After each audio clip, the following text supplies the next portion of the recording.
खदखदे. स्वयंपाकासाठी लागणारा वेळ 30 मिनिटे.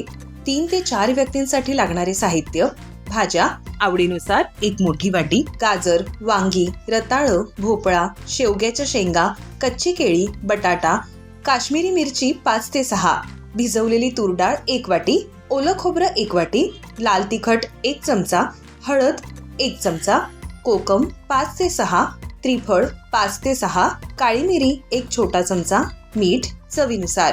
कृती: प्रथम सगळ्या भाज्या मोठ्या तुकड्यांमध्ये चिरून घ्या. आता एका कुकरमध्ये थोडं पाणी घाला. त्यात भिजवलेली तूर डाळ, चिरलेल्या भाज्या, हळद, मीठ आणि कोकम घालून भाज्या पाण्यात बुडतील एवढं पाणी घालून 2 ते 3 शिट्ट्या करून घ्या.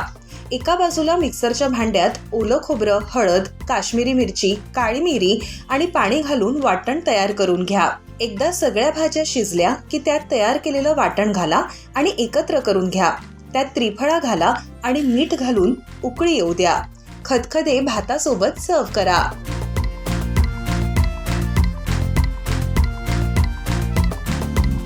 बरं, खदखदे तयार झालेला आहे. आता गोव्याचा पदार्थ आहे म्हणल्यानंतर नुसताच पदार्थ काहीतरी त्याच्याबरोबर थोडं काही पाहिजे की नाही? हां, त्याच्यासोबत गोव्यात एकतर जेवणासोबत किंवा जेवणानंतर एक तिवळ नावाची एक ड्रिंक असते. काय? तिवळ. सोलकढी कशी आपण तिवळ तिवळ हां तिवळ. हां, अच्छा. ती drink as a digestive drink पण म्हणू शकतो, कारण आपण गोव्यात फिश खातो, राईस खातो, सो पचनासाठी जरा डिफिकल्ट असतं. सो डायजेस्ट लवकर होण्यासाठी ती तिवळ ही ड्रिंक बनवतात. वा वा, म्हणजे पोटातली खदखद शांत करण्यासाठी हो तिवळ. हो, ठीक आहे. म्हणजे आज आम्ही तुम्हाला गोव्याचे 2 पदार्थ दाखवणार आहोत, एक खायचा एक प्यायचा. हो की नाही? येस. लागणारं साहित्य सांगा. कोकम, कोकम आगळ, कोथिंबीर, गुळ पावडर, हिंग आणि लसूण, मीठ, मिरची. लय भारी. चला, कोकम पण आहे आणि कोकम आगळ पण आहे. हो. तिवळ काय जरा गार असतं काय, कसं असतं? हे थंडच पितात. बरं. हां. पण तिखट दिसतंय थोडं. तिखट नाही, एवढं तिखट नसतं. नाही, मिरच्या ठेवल्या एवढ्या? ते 2च घालायचे असतात फक्त. असं होय? क्वांटिटी जास्त. मिरच्या तुम्हाला कोल्हापूरच्या माणसाला 2च म्हणायला काय जाते, आम्हाला एका बीनं सुद्धा होतंय. ठीक आहे, चला. तिवळ करायसाठी काय करायचं? त्यासाठी एक भांड घ्यायला लागेल आपल्याला. अरे बापरे, हे वेगळंच काहीतरी आणलंय तुम्ही. काय हे? हे नक्की तिवळ करायचंच भांड आहे का? हो. ओके. आता हे कोकम त्याच्यात गरम पाण्यात घालून हे थोडा वेळ ठेवायला लागतं, तेव्हा त्याचे ज्यूस बाहेर निघतात. कोकमचा ज्यूस बाहेर निघतो. बर. जर आपल्याला पटकन हवं असेल तर आपण त्याच्यात कोकम आगळ मिक्स करतो. बर, मग आता काय करायचंय? तर आपण कोकम आगळ मिक्स करूया त्याच्यात. कोकम प्लस कोकम आगळ. ठीक आहे. मस्त कलरफुल आहे हा सरबत. हो. आता लसूण ठेचायचा. हो. एक मात्र नक्की, तुम्ही माझ्यासाठी तरी बरं का, की इथून पुढे गोव्याला गेल्यानंतर मी काय खाणार किंवा कुणाच्या घरी जर गोव्याला गेलो तर काय मागणार, याच्यामध्ये 2 व्हेज आणि चांगल्या वेगळ्या पदार्थांची तुम्ही भर घातली. हो. एक खदखदे आणि दुसरं तिवळ. तिवळ. कारण हे पदार्थ मी तरी गोव्यात जाऊन कधी खाल्ले नव्हते. आपल्याला पाणी लागेल. बर.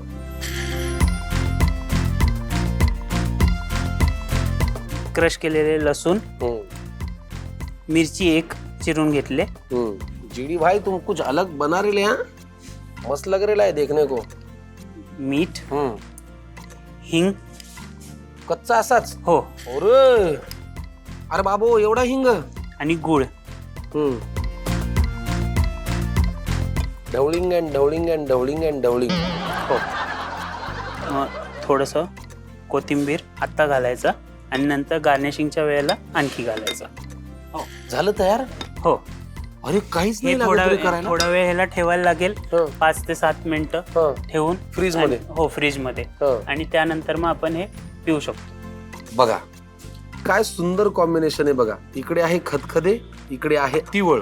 खदखदे आणि तिवळ फारच छान. दोन्ही अस्सल गोव्याचे पदार्थ आहेत.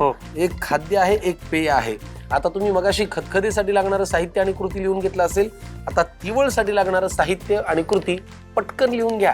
तिवळ बनवण्यासाठी लागणारे साहित्य: कोकम 5 ते 7 तुकडे, कोकम आगळ 1 वाटी, लसूण 4 ते 5 तुकडे, हिरवी मिरची 2 ते 3 नग, मीठ चवीनुसार, हिंग 1 छोटा चमचा, गूळ 1 चमचा, कोथिंबीर आवडीनुसार. कृती. एका बाउलमध्ये कोकम आगळ पाणी, ठेचलेला लसूण, बारीक चिरलेली हिरवी मिरची, मीठ, हिंग, गूळ, कोथिंबीर घालून एकजीव करून घ्या आणि थंड होण्यासाठी फ्रीजमध्ये ठेवा. बर्फ घालून सर्व्ह करा. थंडगार तिवळ तयार.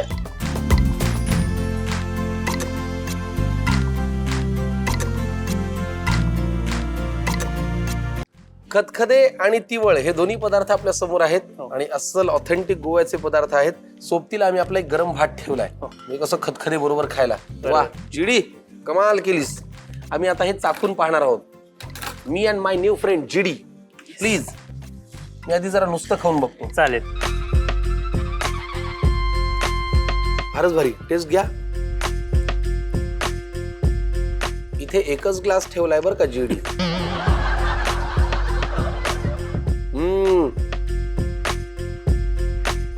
हिंगाची, लसणाची, कोकमची चव त्याच्यामध्ये अशी छान उतरली आणि चवीपेक्षा मला वाटतं अर्क उतरलाय. हो, दोन्ही पदार्थ कमालीचे आहेत.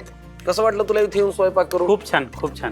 मजा आली? म्हणजे फूड कुकिंग करायला मजा येते आणि ते बनवून स्वतःच खाण्यापेक्षा दुसऱ्याला बनवून खायला घातलेलं खूप बरं वाटतं. पण जेव्हा कोण खाणार असतं ना तेव्हा मजा येते अजून बनवायला. अजून खूप मनापासून बनवतो आणि मग त्याची टेस्ट अजून येते. अगदी बरोबर आहे. कारण काय उद्देश चांगला असला की आपोआप हातून चांगला काहीतरी पदार्थ होतोच. आज तू गोव्याची अख्खी खाद्य संस्कृती वेगळ्या अँगलने इथपर्यंत आणलीस, त्याबद्दल आम्ही फार मनापासून तुझं अभिनंदन करतो. आजच्या भागामध्ये आम्ही तुम्हाला ज्या सुपर फूड विषयी माहिती देणार आहोत ते आहे त्रिफळ. त्रिफळ फक्त चवीसाठीच नसतं, त्याचे बरेच फायदे आहेत. सगळ्यात महत्वाचं म्हणजे हे त्रिफळ आपल्या पोटासाठी एखाद्या डॉक्टर सारखं काम करतं. जेवण झाल्यानंतर जड वाटत असेल, पोट असं डब्ब झालं असेल तर या त्रिफळाचा अर्क त्या अन्नाला झटपट पचायला मदत करतो. आपल्या आयुर्वेदामध्ये असं सांगितलेलं आहे की हे वातशामक आहे. म्हणजे शरीरात कुठेही दुखणं असेल किंवा वायूचा त्रास असेल तर त्रिफळ घातलेला कुठलाही पदार्थ एकदम गुणकारी. हे जंतुनाशक सुद्धा आहे. आपल्या शरीरातील घाण बाहेर काढायला आणि पचन संस्था आतून स्वच्छ ठेवायला हे त्रिफळ मदत करतं. आणि विशेष म्हणजे औषधी गुणांनी अगदी भरलेलं. नक्की खाऊन बघा. जरा टेबलाच्या पुढे या. हे सगळं मी एकटा संपवीन, काही काळजी करू नको प्लीज. या. गोवा, कोल्हापूर, पुणे, मुंबई, अमेरिका अशा वेगवेगळ्या ठिकाणी भ्रमंती करून आपल्या खवय्यगिरीची आवड जपून स्वयंपाकामध्ये लक्ष केंद्रित करून स्वतःचं काम करणारा आज गौरव देसाई इकडे आला. मला लई भारी वाटलं दोस्ता. एक नवीन मित्र मिळाला आणि तू छान पदार्थ दाखवलेस. तर भागाची सांगता करूया, पण त्याआधी तुला अजून एक छानसं गिफ्ट हॅम्पर आहे. आता तुझा स्वयंपाकघराशी जवळचा संबंध येतो.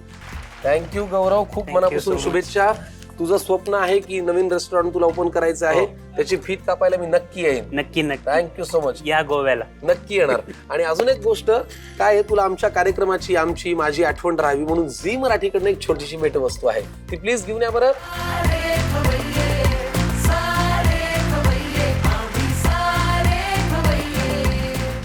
चला खवय्यांनो, आजच्या भागात करतो टाटा, पुढच्या भागात भेटा. आपल्या घरची चव जपण्याचा प्रयत्न करा.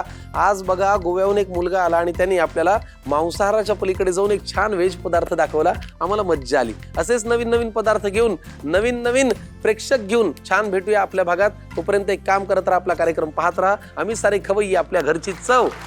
बाय.